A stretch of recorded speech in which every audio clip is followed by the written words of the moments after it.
Hey guys, and thank you so much for taking the time to watch today's episode. Now, in today's episode, we're going to be talking about two types of traders. On the one hand, we have the typical trader, and then on the other hand, we have the consistently profitable trader. Now, it's fair to say that what separates these two traders is the way they think.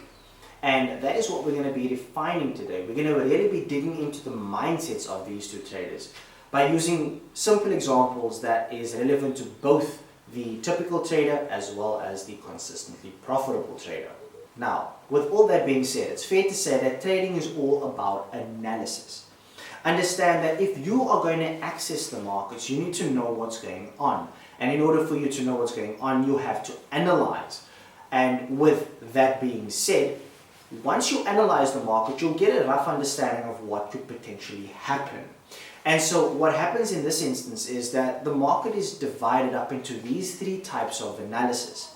The first type of analysis is your fundamental analysis. Now, the fundamental analysis is where you use external economic factors and political influences to determine the value of a specific currency pair, or be it a bond market or the commodity market or even the stock market. You analyze these external factors and you determine based on your analysis whether that value of that particular financial market is going to increase or decrease. With the same respect, saying that the technical component of analysis, like we call it technical analysis, it's also designed for the same purpose. You see, technical analysis is, instead of using external factors, you're using a chart, you're using what they call price action, and you're determining how price will respond to a particular level. Traditionally, when it comes to technical analysis, it's governed by the laws of support and resistance, and ultimately, if you understand support and resistance and you understand trends and retracements, it will give you a rough idea of what's going to happen to the price in the short term. Now, if you want to know more about that, you can visit our Gen series, because we go into a lot more depth as it relates to technical analysis in our Gen series. But that's not what we're here for today. What we're here for is we're trying to understand how fundamental analysis and technical analysis can be used to determine value, or the future price of value, be it increasing or be it decreasing. And so what happens in this instance is that the typical trader tends to focus a lot of their time and invest a lot of their efforts into understanding the fundamental analysis and understanding the technical analysis of the market.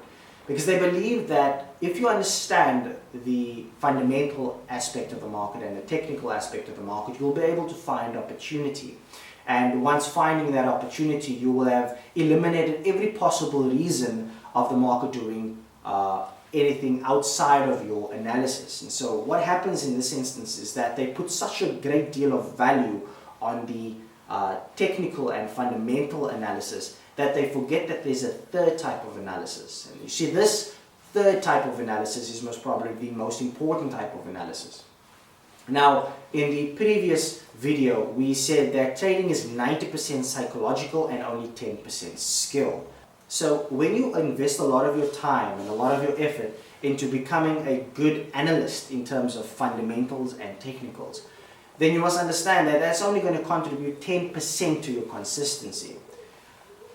The typical trader has this tendency to believe that the ability to identify opportunity using fundamental analysis and technical analysis is directly correlated to the desired outcomes that they're looking for when placing a trade. The consistently profitable trader, however, views this to be very different. The consistently profitable trader's view of this particular event is that mental analysis is the most important. The reason being is because technical analysis and fundamental analysis gives you an idea of what may happen, but it doesn't give you a guarantee that it will happen. Whereas mental analysis prepares their mind to be able to deal with the outcome regardless of what it might be. And so they invest a lot of their time developing the tools and the skills needed to refine their state of mind to cope or to deal with any outcome the market throws at them. You see, they are not surprised when the market do something outside of the analysis, because they are mindful that the market is completely and utterly independent of their opinion as well as independent of the analysis. The market doesn't have to do anything it doesn't want to do. And as a result of that, the consistently profitable trader approaches a position with that in mind. Whereas the typical trader approaches it with a mindset that the more analysis I do, the greater chance I have of making a winning trade. Because to some degree, the typical trader aligns the winnings with being right and aligns their losses with being wrong. And this is a red flag off the bat. The reason being is the moment you view things in terms of right and wrong, that is when you're subjecting yourself to a whole new kettle of fish, and that's going to be something I'll be going into a lot more detail a bit later in the program. For now, however, I want to continue to kind of just refine the personality and characteristics of the typical trader versus the consistently profitable trader. And that brings us to our next point, which is called the psychological gap. Now, the psychological gap is when you find yourself in a the psychological gap is when you find a typical trader seeing an opportunity, and that typical trader is able to calculate how much money they're going to put on this trade. They plan the trade, they know exactly what they need to do to take the trade. However, just before they press enter, they opt out of it. They decide that they don't have enough information to support the reason behind taking the position. And so what happens is that they feel that they don't have enough information to justify an entry. And so they decide to stay out of the market. And as a result of that, it is at that very point in time where they see the market begin to run aggressively into the direction that they initially anticipated. Now, I'm sure that this has happened to you a few times, because I know that it has happened to me one times too many. But essentially, one of the things we find ourselves doing is we rely so much on the information that we have that we neglect to understand that the market is not going to move because of the amount of information that we have. The market is going to move because it wants to move. So this raises a question. Is it really possible to operate in a market that is completely independent from your opinion and your analysis and still be able to take a position without being concerned about the outcome? The short answer to this question is absolutely.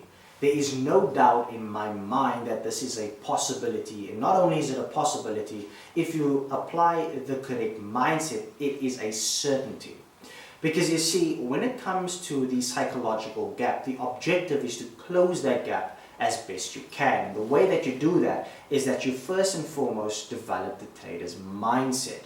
Now, the way you develop the trader's mindset is through a medium of steps, which we're going to go through. However, in this particular example, we have the typical trader viewing this trade as a reason to get into the market but will stay out because they don't have enough information. And then you'll have the consistently profitable trader taking the position purely knowing that no matter how much they know about the markets, it's never going to be enough to justify a move. And so what happens in this instance is, on the one hand, you have the typical trader relying solely on how much they know. And so this is where they invest a lot of their time learning as much as they can about a market that is completely independent of anyone's opinion.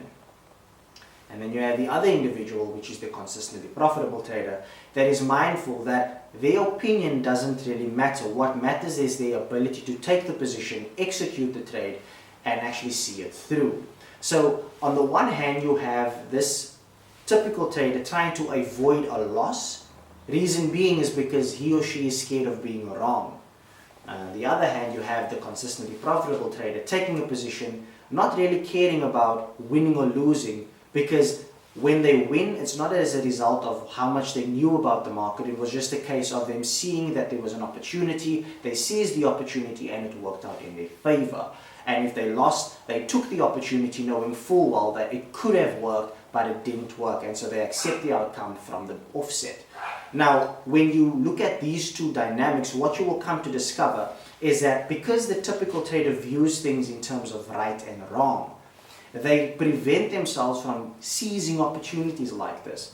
And so what happens is, whenever a trade is being executed, it is being executed with a tremendous amount of fear and anxiety, because they're not necessarily scared of losing the money, but they are more afraid of being wrong, because they believe that when they lose money, it's a reflection of their knowledge about the markets. And so what happens is that in order for them to prevent themselves from losing money, in order for them to prevent themselves from feeling as if they were wrong, they go back and they study and they study and they study. They change strategies like they change their socks, because essentially they are looking for the perfect formula to prevent themselves from being wrong.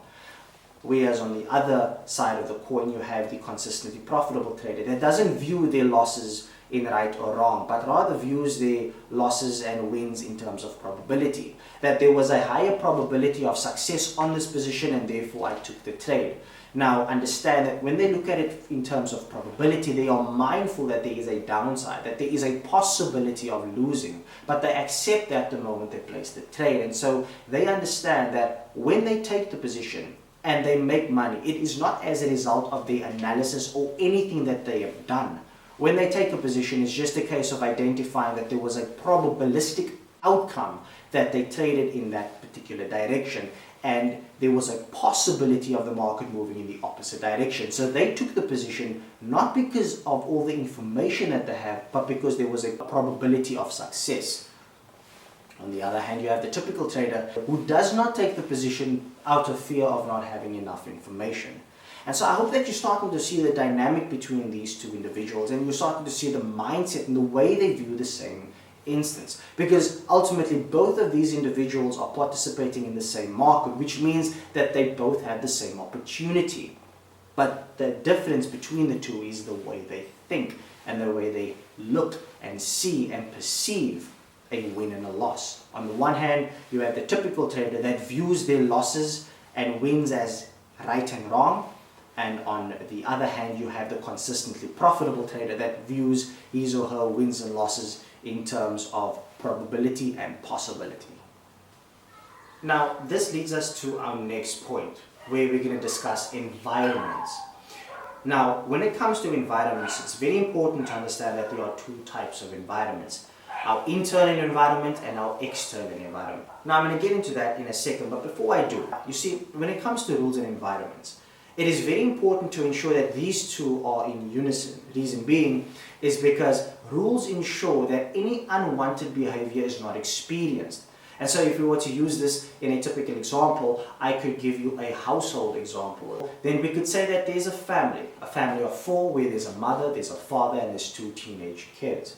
Now, the rule of the house is that these two teenage kids are not allowed to come home after 10. So they can go out with their friends over the weekend, but as long as they are at home by 10 p.m., then all is well. And so this is the rule of the house. Now, the reason that this rule is being implemented is to ensure that the kids are not out doing things they're not supposed to be doing, going places they're not supposed to be going, and ultimately just exposing themselves to an environment that is not good for them in the future. And so the parents implements this rule to govern that desired behavior.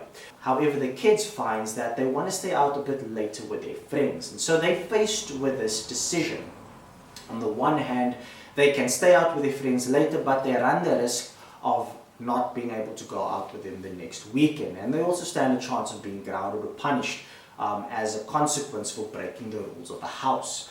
Now, at this point in time, it's safe to bring in the environments concept. You see, at this moment, we must understand that we have an internal environment and we have an external environment. Now, when we talk about these two environments, we look at it like this. When you were young and you were a baby, in order for you to get your parents' attention, you cry. And you cry sometimes to a point where it seems like you are in agony. But at the moment you get what you're looking for, you stop crying. And so what happens in that instance is that you have now manipulated the external environment to meet the needs of your internal environment. And once that is done, the baby doesn't cry anymore and you're happy and all is well in the world. What you've done is basically you have manipulated the external environment to line up perfectly with the internal environment, causing equilibrium. Now, the moment there is equilibrium, there is order. And so naturally, the objective when it comes to our internal environment and our external environment is to ensure that there is equilibrium at all times.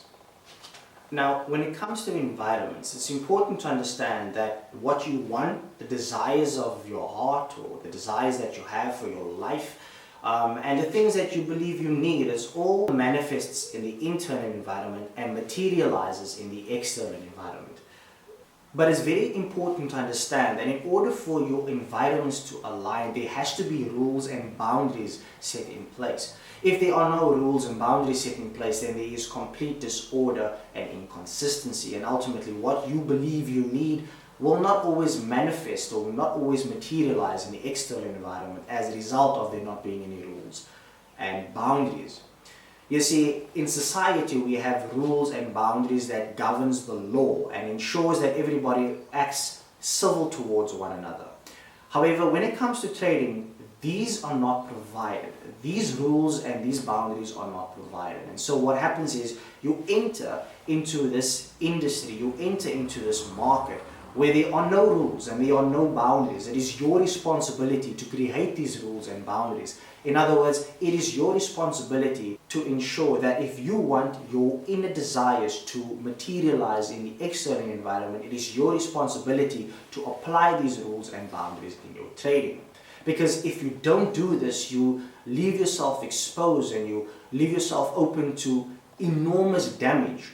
And as a result of that, you find yourself immensely frustrated, because what happens is you cannot manipulate the external environment when it comes to trading, and as a result of not being able to manipulate the environment of trading in terms of externally, there is no equilibrium, and there will always be frustration, there will always be anger, and there will always be immense anxiety when you take a position, because there's nothing that you can do to manipulate the markets. And so the best thing that you can do is, instead of manipulating the external environment, you start aligning the internal environments to move according to the external environments. And this is where we have to start building mental frameworks. We have to develop a mental discipline. A mental discipline that ensures that we adhere to the rules that we've implemented for ourselves and the boundaries that we've implemented for ourselves, to ensure that there is constant equilibrium between our external environments as it relates to the markets and our internal environments as it relates to ourselves. Now, when it comes to the trading environment per se, it is very important that, like we said, these rules and these boundaries are not provided. We have to create it ourselves. And with that being said, there is endless possibilities when taking a position. You see, if you do not define your risk, then there's no risk that needs to be defined. The market is not going to tell you you need to define your risk, because this is a rule that you yourself have to implement. Now, when it comes to the consistently profitable trader, he or she is very mindful of this reality. And so, because they are mindful that the market is utterly independent of their opinion and the analysis, anything can happen at random. There is utter randomness in the market. And so what they do is, in order to ensure that they compensate for the random outcomes that the market will provide, they take it upon themselves as a rule and a boundary to ensure that there is proper risk management. So in other words, before they take a position, they have already established the amount of money that they're going to be risking. They have already accepted that there is a possibility of this amount of money being lost to the markets, and as a result of that, they have already released themselves from that money. They don't hold it, they don't hoard it, they don't obsess over it. They have accepted the outcome. They have ultimately accepted the risk. On the other hand, however, you have our typical trader that hasn't necessarily defined the risk, but ultimately relies completely and utterly on their knowledge about the markets, guaranteeing themselves a win. Now, bear in mind, guys, that because they are not necessarily mindful of the external environment versus the internal environment, there is the temptation of trying to align the external environment with the internal environment. So in their minds, it doesn't make sense to apply these rules. It doesn't make sense to apply these boundaries, because my objective is to manipulate my external environment to line up with my internal environment. And so there's this temptation to bring out what we usually do in everyday life, in society, into a market that is governed by very little things, let alone not even governed by the same laws and principles that governs the natural world. And so what we find ourselves is that the typical trader is trying to swim in this ocean that is moving, that the waves is not moving in any particular direction, but is coming from all ends. And so there is this constant ebb and flow, there's this constant waving motion that causes them to become debilitated, frustrated, angry, irritated by the fact that they cannot align the external environment to meet their internal environment. And as a result of that, they don't feel the need to refine their risk or determine how much is going to be placed on this particular trade at that point in time. And what happens in this instance is that the typical trader falls victim to the fact that they are not implementing laws and boundaries, and because they're not implementing laws and boundaries, they're always going to have this inconsistent outcome, and they're always going to have this frustrating, fearful experience when it comes to the market. Reason being is because the objective is to try to align the market or align the external environment to meet the internal environment, whereas the consistently profitable trader is mindful that in order for them to align themselves to the external environment, there needs to be laws, rules, and boundaries that ensures that there is equilibrium as they move forward. So without mental discipline and internal acceptance, the typical trader will constantly find every reason to blame the market, justify his or her actions, and ultimately just ensure that they are the victim and prove to themselves that they are the victim because it is not working. Understand, guys, that if you want to be consistently profitable, it starts by developing a mental discipline. And the first step to developing the mental discipline is, number one, understand that it is not about viewing the markets in terms of right and wrong. Also, it's not how much you know about the markets, it's how much you know about yourself. No amount of information can guarantee a winning trade. And then also be mindful that when it comes to the market, be sure to have rules and boundaries to ensure that you are always in line, that there's equilibrium between the two environments, and ensure that you will be able to see the market for what it is. The moment you think of it in terms of a typical trader, that is going to be your downfall. That is going to be where you're going to find an endless stream of frustration, an endless stream of anxiety, and ultimately just subject yourself to an unpleasant experience about an industry that is so beautiful and it can give you so much opportunity if you just have the right frame of mind. So moving forward, the objective is to develop the mental discipline to apply and stick to these rules to ensure that there is equilibrium between your inner and outer environment as it relates to trading. So guys, I really hope that you found value in today's episode, and I really hope that the topics that we've discussed here today made sense. Essentially, the objective of consistency is to really just develop a discipline. There is no person in the world that finds consistency and has ill discipline. Every person that found consistency has a tremendous amount of discipline. And so the best place to start developing discipline will be in the mental framework. Learn to develop mental discipline, and this will be the way we move forward.